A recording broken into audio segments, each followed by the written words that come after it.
Welcome back.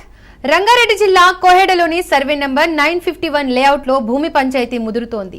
Hydraa commissioner Ranganath తనపై కక్ష సాధింపు చర్యలు తీసుకుంటున్నారని సంరెడ్డి బాలరెడ్డి బోరున విలిపించారు. కోర్టు నాట్ ఇంటర్ఫియర్ అని ఆర్డర్ ఉన్నప్పటికీ Hydraa commissioner Ranganath flat holders ను ఉసిగొల్పారు. పోలీసులు తనకు సహకరిస్తున్నారని రంగనాథ్ అనడం విడ్డూరంగా ఉందన్నారు. పోలీసులు సహకరిస్తే ఫ్లాట్ హోల్డర్స్ ఈ విధంగా ఇబ్బంది పెట్టేవారని బాలరెడ్డి అన్నారు.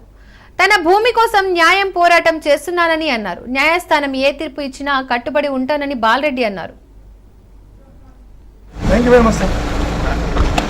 మొత్తం వెళ్ళిపోయేవాళ్ళం యాక్చువల్గా అందులో ప్లేస్ లేకపోవడం వల్ల ఏమైంది, సార్ పిలిచింది వెంకటేష్ సార్ జల్దీ అంటే మీరు అనగానే అందరం కారెక్కి వెళ్ళిపోయి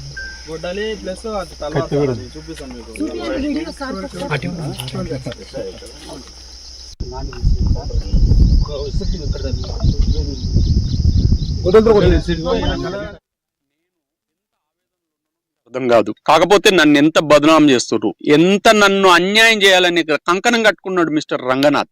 నేను ఒక్కటే అడుగుతున్నానా, ఇవి నా క్షేత్రంలో నాకు ఇంటిమేషన్ లేకుండా నా రైతు వ్యవసాయ క్షేత్రంలోకి గంటన్నర ముందు రైతుల అవతల ప్లాట్ ఓనర్స్ ను అండ్ ఈయన అఫీషియల్ ఆఫీసర్ సైదుల్ గారు, బాచిరెడ్డి గారు వాళ్ళందరినీ తీసుకొని వచ్చి నా సైట్ లో మొత్తం ఆక్యుపై చేసి 2 గంటల తర్వాత రంగనాథ్ గారు వచ్చి ఇక్కడ చూడండి ఈడున్న కత్తిని చూపించి ఇది మారణ ఆయుధాలు పెట్టుకుంటూ మీరు ఏం చేస్తారు అని చెప్పి రంగనాథ్ గారు అడుగుతారు కదా. నాకు నాట్ టు ఇంటర్ఫేర్ ఉంది. నేను లీగల్ గా ఉన్నానా లేనా?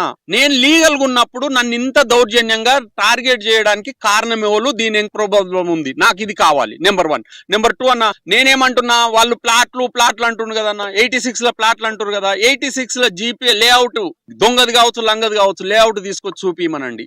నెంబర్ 3 ఇప్పుడే గాని లీగల్ గా నేను పోతున్నా. ఇప్పటి వరకు 12 ఏళ్ల సంది చీమ అంత హాని జరగలేదు. ఈ రంగనాథ్ గారు కాలు పెట్టిన సంది